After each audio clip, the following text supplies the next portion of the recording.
Gaza की जंग में इजरायल अभी तक हमास के सफाई में ही जुटा रहा, लेकिन अब इजरायल ने ईरान के दूसरे प्रॉक्सी गुटों के खिलाफ भी ऑपरेशन ऑल आउट शुरू कर दिया है। इजरायल ने सीरिया और लेबनान में ईरानी प्रॉक्सी के ठिकानों को तबाह करने के लिए बड़े हमलों को अंजाम दिया। इस दौरान ईरान के कई कमांडर्स भी मारे गए और इससे ईरान बौखलाया हुआ है। वो अमेरिका और इजरायल को अपनी परमाणु शक्ति दिखाकर धमका रहा है। इससे मिडिल ईस्ट में बड़ा बारूदी संग्राम छिड़ सकता है।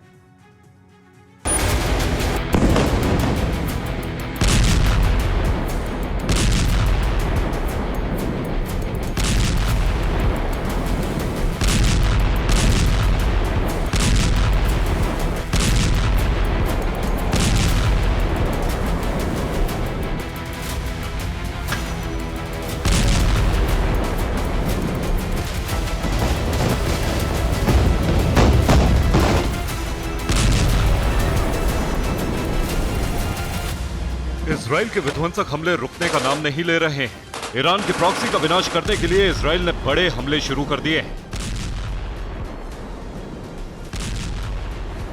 ईरानी प्रॉक्सी के खिलाफ इजराइल ने ऑपरेशन ऑल आउट की शुरुआत कर दी। सीरिया और लेबनान में इजराइल ने विध्वंसक हमले करके ईरान को चेतावनी दे दी है कि अगर ईरान की प्रॉक्सी गाजा युद्ध में उलझे रहे तो उनका हश्र भी हमास की तरह ही होगा। सीरिया में इजराइल ने अब तक की सबसे बड़ी एयर स्ट्राइक की।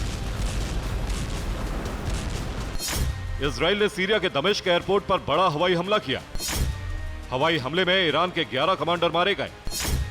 मारे गए सभी commander Islamic revolutionary guard corps के बताए गए हैं।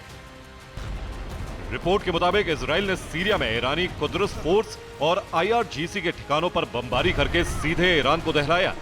यह हमला तब हुआ जब IRGC के कमांडर किसी खास सिलसिले में दमिश्क हवाई अड्डे पर गए थे। हालांकि ईरान की तरफ से IRGC के कमांडर मारे जाने की पुष्टि नहीं हुई, लेकिन इजराइल के हवाई हमलों से ईरान बौखला जरूर गया है। ईरान का मानना है कि इजराइल को अमेरिका की शह है, इसलिए ईरान भी अपनी परमाणु शक्ति से दोनों देशों को लगातार चेतावनी दे रहा है।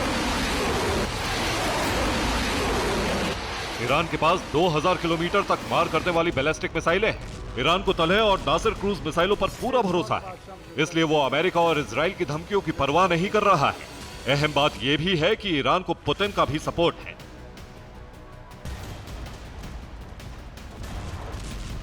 रिपोर्ट्स के मुताबिक गाजा की जंग को लेकर ईरान चाहता है कि वो अपने प्रॉक्सी संगठनों को इजराइल की सीमाओं के ज्यादा से ज्यादा करीब पहुंचाए। अपने इन्हीं प्रॉक्सी गुटों के जरिए लाल सागर में वो पश्चिमी जहाजों पर हमले भी कर रहा है।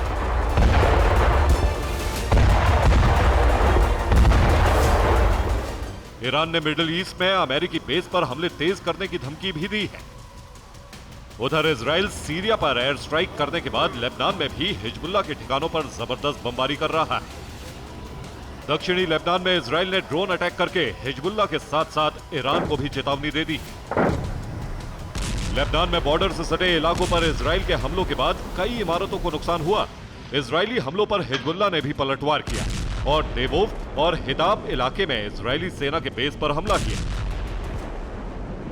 उधर गोलान हाइट्स में सीरिया की तरफ से इजरायली कब्जे वाले इलाके में मिसाइल अटैक किया गया और IDF के बेस को टारगेट किया गया।